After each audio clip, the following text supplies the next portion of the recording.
Good morning. Today's word obstinate. Obstinate அப்படின்னா refuse to change or accept.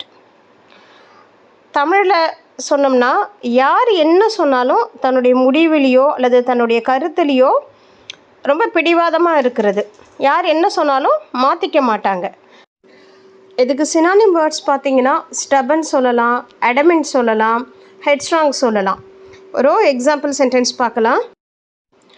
She was worried by her parents' obstinate refusal to accept her love marriage.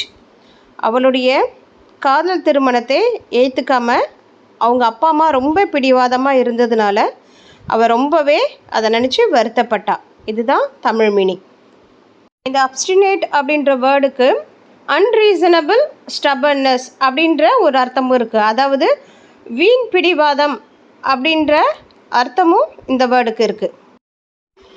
அடுத்த example, the college management has obstinately refused to apologize to the students who were involved in malpractices in the exam hall.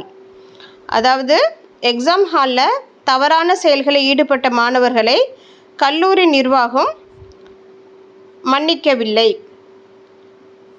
அதாவது இந்த இடத்துல பிடிவாதன்ற அர்த்தத்தில் வராது, strong refusal அப்படின்ற அர்த்தத்தில் வரும். அடுத்த எக்ஸாம்பிள் பார்க்கலாம்.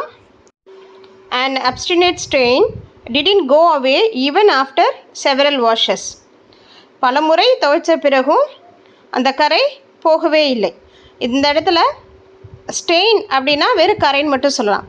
obstinate stain அப்படின்னா அந்த விடாப்பிடியான கரை. நம்ம இப்போ ஆட்லெல்லாம் பார்க்குறோம் இல்லைங்களா, விடாப்பிடியான கரை, அதுக்கு நம்ம obstinate stainன்ற வார்த்தையை பயன்படுத்தலாம். பொதுவாக நம்ம டஃப் ஸ்டெயின் அப்படின்ற வார்த்தையை தான் பயன்படுத்துவோம் விடாப்பிடியான கரைக்கு.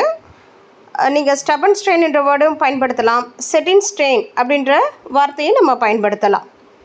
தேங்க்யூ ஃபார் வாட்சிங். தேங்க்யூ.